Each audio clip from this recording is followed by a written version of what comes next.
Have you ever had a gut feeling about someone, a deep, unsettling intuition that something was terribly wrong, even when everyone else around you saw only sunshine and smiles? For me, that feeling came wrapped in a wedding dress, and it set me on an 18-month journey to expose betrayal so calculated, it still chills me to my core. What I didn't know was that the key to unlocking the truth and protecting everything I held dear had been hidden in plain sight for years by the one person I trusted most in the world, my late wife. Story begins.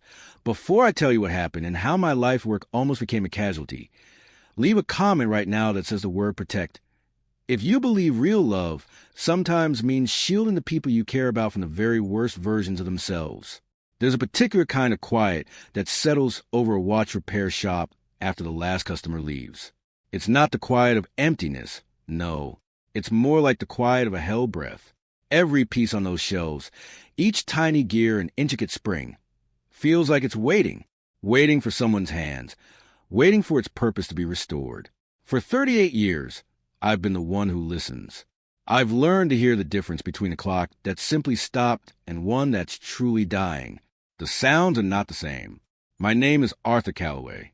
I'm 64 years old, and most people in Asheville, North Carolina, know me as a man on Lexington Avenue who can bring a timepiece back from the dead. Callaway Clock and Watch Repair has sat in this narrow, brick-faced storefront since 1989. The hand-lettered window sign? My wife, Miriam, painted that herself the year we opened. Gold leaf, a fine brush she'd ordered from some art supply catalog, and 3 days of painstaking work. I've never changed it. Inside these walls, it's not just inventory. It's memory. Pocket watches with cracked crystals, mantle clocks with bent chimes, wristwatches brought in by grandchildren whose grandparents are gone, but who want the things still running. Every worn gear, every stripped crown, every spring too tired to hold tension, they all tell me something. People think I fix clocks. What I actually do is refuse to let time stop for the things that truly matter. My workshop is in the back, separated by a low wooden counter and a bead curtain Miriam bought at a craft fair in 1994. She said it gave the place character. I always told her it made me feel like I was walking into a fortune teller's tent. She loved that joke, laughed about it for a week. Miriam passed away 8 years ago. Ovarian cancer. Stage 4. Discovered in October, gone by February. 5 months. The fastest, most devastating 5 months of my life. She was only 57. She had plans for 60. When she left me a lot of things. The shop, the lease, the customer ledger going back decades, her gold leaf paintbrush still wrapped in cloth in her desk drawer. She left me our son, Daniel, who was 26 then, already growing into a man she'd be so proud of. And she left me a clock. Not just any clock. A bracket clock. English, circa 1880, with a beautiful fruitwood case and a brass dial that still shows every hour in Roman numerals, just as the maker intended. She bought it at an estate sale the year before she got sick. She spent 3 entire weekends restoring it herself, which was so unusual for her. Miriam was a bookkeeper by trade, not a clockmaker, but she wanted to learn.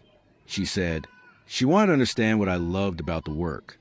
2 days before she went into the hospital for the last time, she brought that clock from the house to the shop and set it on the shelf above my workbench.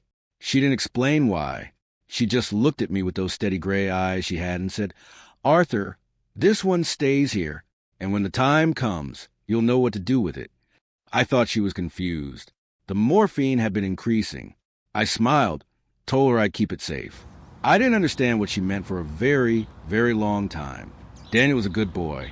I need to say that plainly, without qualification, because everything that follows gets complicated, and I don't want you to lose that truth. He was a good boy who became a good man.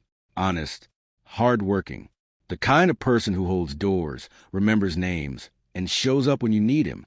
He's a structural engineer now, careful with numbers and careful with people. 2 very different skills, and he was blessed with both. After Miriam died, he drove over every Sunday. We'd eat breakfast. He'd help me with deliveries when my back was bad. He never asked about a will, never mentioned money. He just showed up. I truly thought I had done something right with him. 3 years ago, in the spring, Daniel met a woman named Courtney Baines at a work fundraiser. She was 31, sharp-looking, in real estate development. Daniel brought her to the shop one Saturday in April. So proud, the way new love makes young men proud, like they've discovered something the rest of the world missed. She was attractive in a deliberate way, the kind of put together that takes real effort to look effortless. She shook my hand with both of hers and said the shop was absolutely charming. I thanked her, but I watched her eyes. They weren't seeing charm. They were doing math. I recognized that look because I'd seen it before. Estate sale appraisers have it. Attorneys handling probate have it. It's the look of someone who has already separated a room into columns before they even know what's in it. I noticed it, and I tried to set it aside. I wanted to be wrong. I wanted to be the suspicious old man who just needed to give people a chance. They got engaged in December, married the following September. It was a beautiful wedding at a vineyard outside of town. Daniel cried when he saw her come down the aisle. I cried too, because Miriam should have been there to see it. For the first few months, I told myself I'd been wrong. Courtney seemed to make Daniel happy. She was organized, driven, and social in a way that naturally shy people, like my son, need someone to be. She pushed him in the ways a partner should.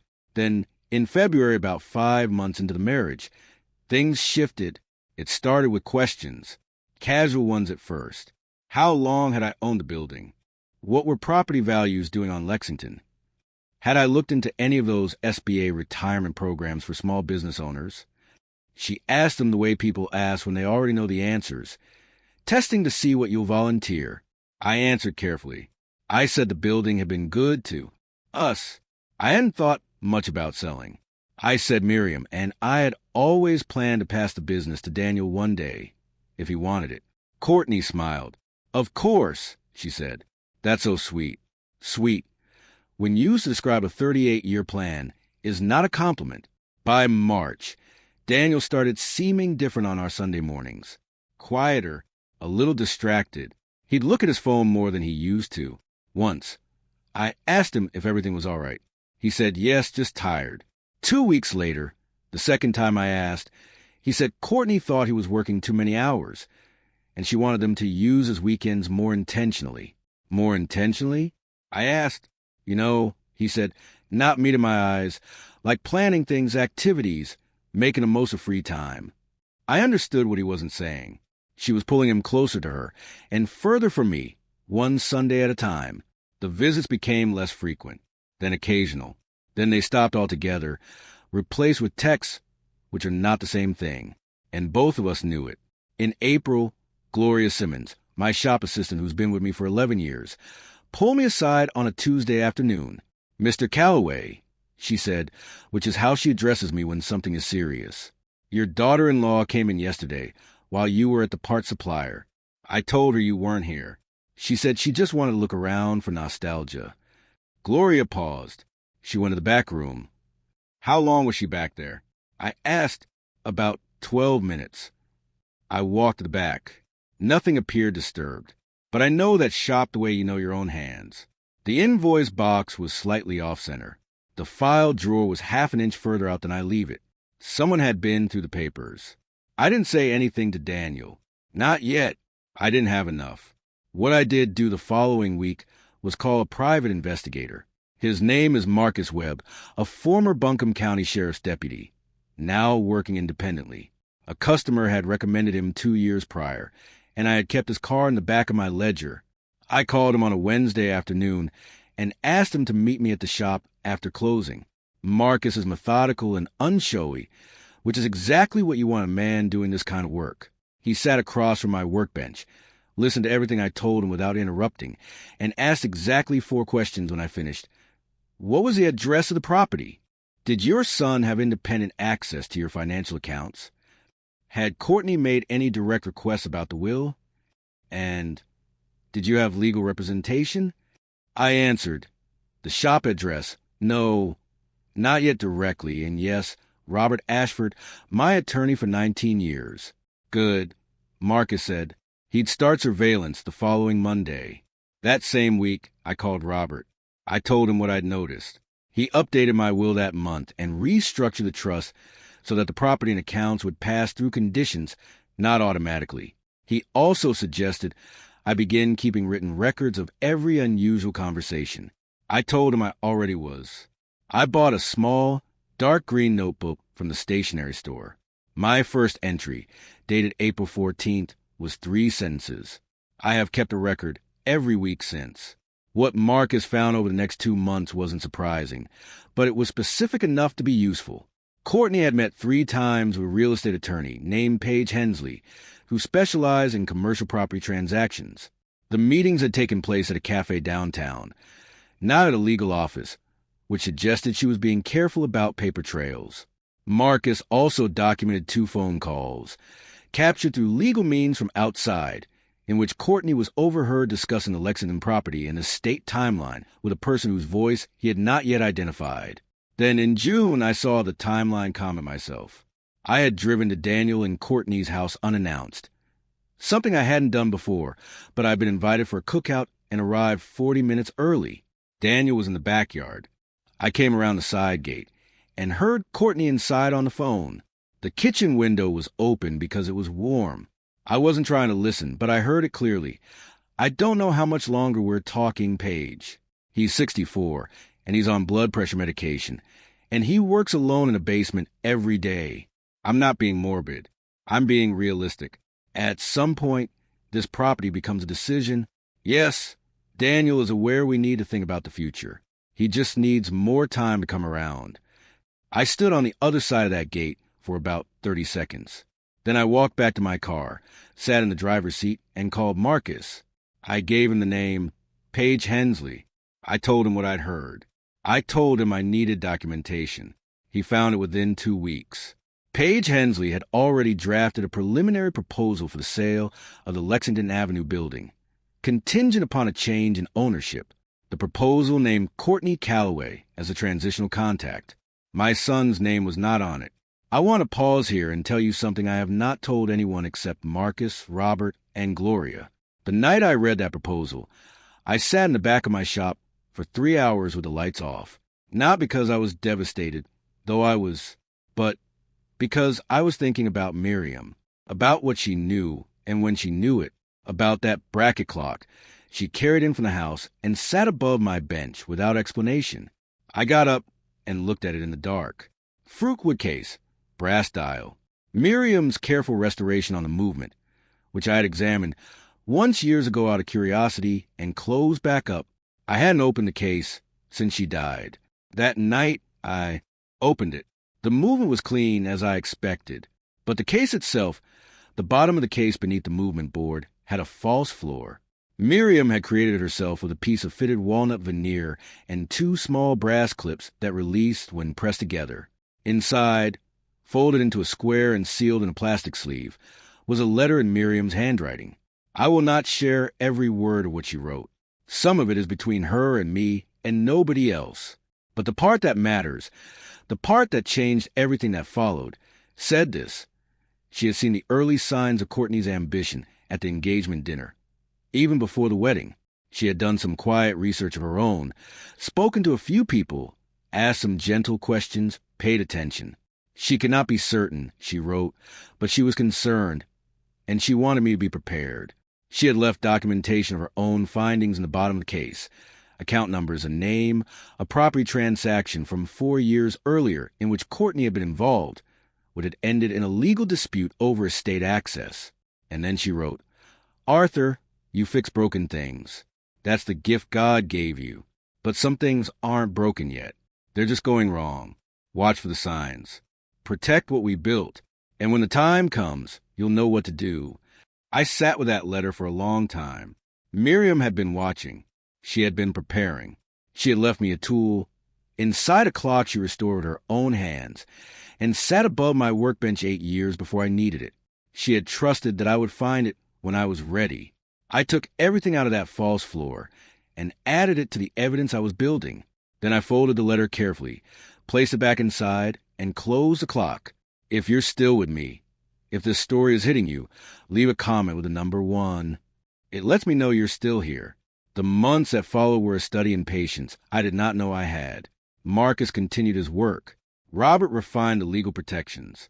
I watch Courtney the way I watch a clock with an intermittent fault, knowing the problem is there, waiting for the moment it surfaces clearly enough to address. What I noticed over time was how she was working on Daniel. She hadn't told him directly to distance himself from me. She was smarter than that. Instead, she had planted ideas. She mentioned once that I seemed a little controlling about the shop. She suggested another time that Daniel's close relationship with me made it hard for them to build their own identity as a couple. She brought up Miriam in ways that were meant to comfort, but actually kept Daniel low. Soft comments about how hard it must feel like he couldn't measure up to his mother's memory, how maybe idealized the past. None of this was said to me directly. I learned it from Daniel himself, in fragments, over months of careful conversation. He would say something slightly off, a framing I didn't recognize, a hesitation where there hadn't been one before, and I would make note of it, page after page in the green notebook, not to build a case against my son, but to document that someone else was slowly rewriting him. In September, 14 months into the marriage, Daniel called me on a Tuesday night. His voice was flat, in a way that told me he'd been rehearsing. "Dad, I think we should talk about the shop." I told him to come in the next morning. He sat across from me at the workbench, the same way he had since he was a teenager, watching me work. His elbows on the edge, hands folded. He looked tired. He'd lost weight. "Courtney thinks it might be time to start thinking about your retirement," he said. "She says you're not getting any younger, and the shop is a lot for one person. And with property values where they are on Lexington." "Daniel," I said, "stop. Don't say what she told you to say. Talk to me." He went quiet for a long time. Then his jaw tightened. "She says the shop is sitting on an asset we're not utilizing." "The shop is your mother's legacy," I said. "I know that. Do you?" He looked up at me, and for just a moment, I saw my son behind whatever Courtney had been building over the past year, uncertain, a little ashamed, reaching for something he couldn't name. "Dad," he said quietly, "I don't want to lose the shop. She makes things sound so reasonable. And then I don't know what I actually think anymore." I leaned forward. "Then I'm going to tell you something, and I need you to listen without going home and talking about it tonight. Can you do that?" He nodded. "There are things happening around this shop that you don't know about. I'm not ready to tell you everything yet, because I need a little more time. But I need you to trust me the way your mother trusted me. Can you do that?" He looked at me for a long time. "Is Courtney involved?" he asked. "Give me 3 more weeks." He didn't like it, but he nodded. Those 3 weeks were where everything came together. Marcus obtained the documentation I needed, a recorded phone call between Courtney and Paige Hensley, in which the Lexington Avenue property was discussed as a sale-ready asset, contingent only on what Courtney described as the timing of transfer. In that same call, Courtney mentioned that my blood pressure medication had been a topic of conversation with her contact at the insurance office, and that she was keeping an eye on things. She was tracking my health through my insurance. She had a contact inside the office, a woman she'd known from a previous real estate transaction, who had given her access to information that was not hers to give. Robert and Marcus both said the same thing. This was actionable. I said, "Not yet. One more thing." The last piece came from Gloria. On a Thursday afternoon, while I was at a client's home doing an on-site evaluation, Courtney came into the shop. She told Gloria she was picking something up for Daniel. Gloria said she'd need to wait in the front. Courtney agreed, then asked to use the restroom, which is in the back. Gloria showed her through. Courtney did not come back for 14 minutes. This time, I had installed a small camera above the workbench the week before. I watched the footage that evening. Courtney had gone directly to my filing cabinet. She had opened the second drawer, found an insurance file, and photographed 3 pages. Then she had stood at my workbench and looked at the bracket clock for almost 30 seconds. She picked it up, turned it over, set it back down. She did not find the false floor. That was the moment I called Robert and said, "It's time." I made the call to Daniel on a Friday morning. I told him I wanted dinner. The 3 of us, at the Montford rooftop, a restaurant we'd been to twice as a family for important occasions. Private table. I told him I had something to share about the future of the shop, about everything. He called me back an hour later. Courtney had asked what the occasion was. He said I'd told him estate planning. She had told him she thought that was wonderful and she would look forward to it. I told him the dinner was in 6 days. He said Courtney seemed excited. I told him to trust me. The morning of the dinner, I sat with Robert Ashford at his office on Charlotte Street. We reviewed everything we had prepared: the updated will, the trust conditions, the legal documentation of Courtney's meetings with Paige Hensley, the recorded call, Marcus' full written report. Robert also coordinated with an attorney colleague who had agreed to be present at the restaurant, seated at the bar, available if a situation required a legal witness. I asked Robert one question before I left. Was everything in order? He looked across the desk at me, the way people look when they want to say yes, but needed to mean something. Everything, he said, is exactly where it needs to be. I went back to the shop, opened the clock one last time, took out Miriam's letter, and read it slowly. Then I folded it into my inside jacket pocket. I wasn't going to share it publicly. It belonged to me, but I wanted her near me that night. At 7 o'clock, I walked into the Montfort in my gray suit with a bracket clock, wrapped in canvas, under my arm. Daniel was already at the table, quiet and straight-backed. Courtney was across from him, dressed beautifully, the picture of a woman who had come to hear good news. She smiled when I sat down, warm, practiced. "Arthur," she said, "this is such a wonderful idea. It's so important to get things organized." "It is," I said. "That's exactly why we're here." We ordered, made small talk. Daniel watched me the way people watch a doctor who has told them to wait for the results. Courtney ordered a glass of champagne. When the main course was cleared, I set the clock on the table between us. Courtney looked at it. "Is that Miriam's clock?" she asked. "It is," I said. "She restored herself a year before she died. She asked me to keep it at the shop. She told me I'd know when the time came to use it." Courtney laughed softly. "That's lovely. So sentimental. There's something inside it."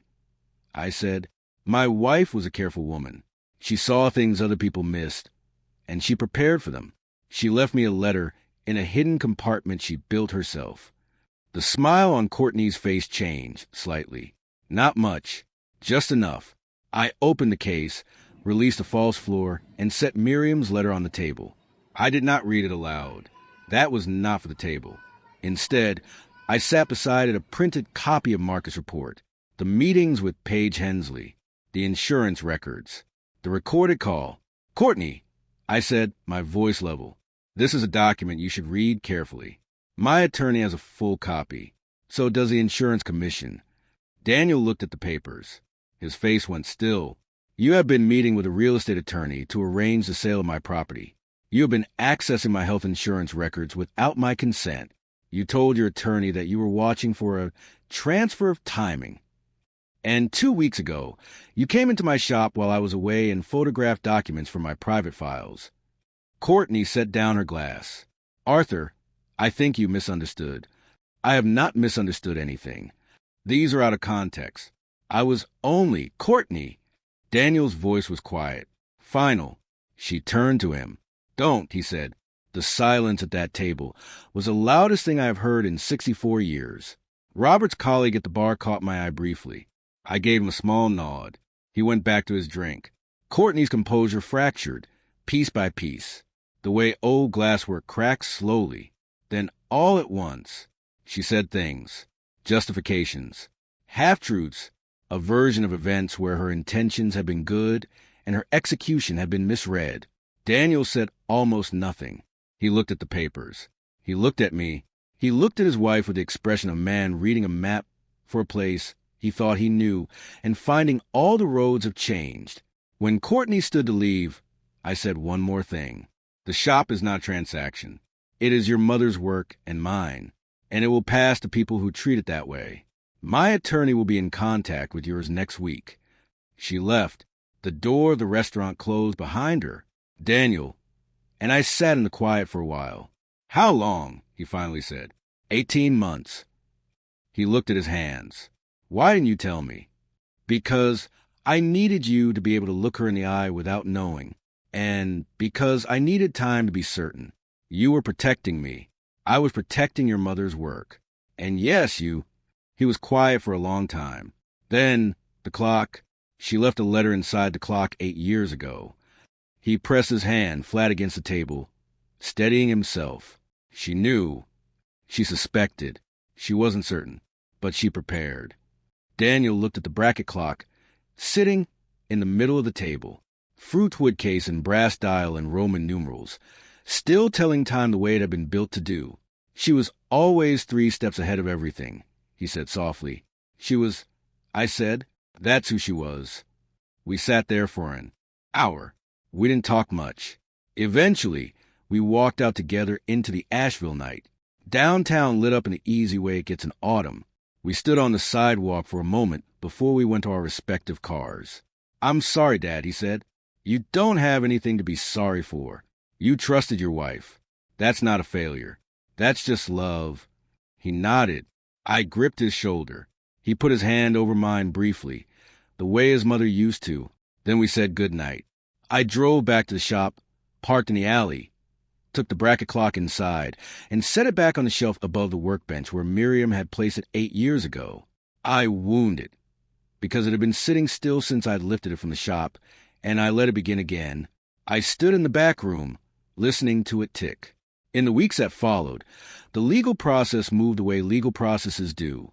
Slowly and without drama, Courtney's contact at the insurance office was reported and subsequently terminated. Paige Hensley's firm sent a letter indicating they were withdrawing from any transaction related to the Lexington property. The documentation Marcus had gathered was thorough enough that no further escalation was required. Everyone simply stepped back and let the thing dissolve. Daniel filed for divorce in November. He told me Courtney had agreed not to contest it, which was the first honest exchange they'd had in longer than he could remember. He moved back into the small house he'd owned before the marriage, on a quiet street not far from the shop, and he started coming back on Sunday mornings. The first Sunday, he showed up with coffee and a bag of pastries from a bakery on Haywood and stood at the front counter, the way he used to stand when he was 15. I didn't say anything. I just unlocked the door and let him in. We didn't talk about Courtney. We talked about a cuckoo clock someone had brought in from a family estate that was going to take me the better part of a month to disassemble. We talked about the weather and a movie he'd seen. We talked the way fathers and sons talk when they're relearning the rhythm of each other after time away. 2 weeks later, I taught him how to clean a movement for the first time. He wasn't naturally gifted at it. He was too quick, the way engineers are always trying to solve when the job is to understand first. But he sat at the bench beside me for 2 hours without his phone, learning to be patient with something small and precise. And I watched him become a little more like himself with every careful turn of the screwdriver. At the end of the afternoon, he looked at the finished movement, clean and ready, and said, "Mom did this." "She did," I said. "She was good at it. She was better than me. Don't tell anyone." He smiled for the first time in what felt like a very long time. I want to tell you something about what this whole experience taught me, because I didn't go through 18 months of documentation and preparation just to have a story. I went through it because the things Miriam and I built together were worth protecting, not for their dollar value, but for what they mean, for what they represent, for the fact that somewhere in this building is 38 years of 2 people showing up and caring about the work. Greed doesn't announce itself. It arrives politely, asks reasonable questions, and makes you feel foolish for noticing. The people who love you for what you have, rather than who you are, will always find a way to make their interests sound like concern. They'll ask about your health. They'll talk about the future. They'll call your life's work a number and wait for you to start believing them. Don't let them. Watch for the signs. Keep your own records. Trust the people who show up without an agenda and love you without calculation. And if you have an attorney, keep them close, because the best time to build protection is before you need it. My name is Arthur Callaway. I'm 64 years old.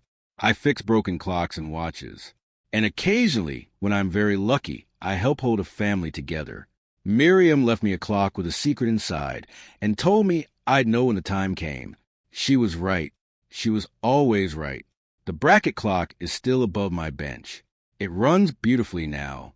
Miriam's restoration was, as always, flawless. I wind it every Sunday morning before Daniel arrives.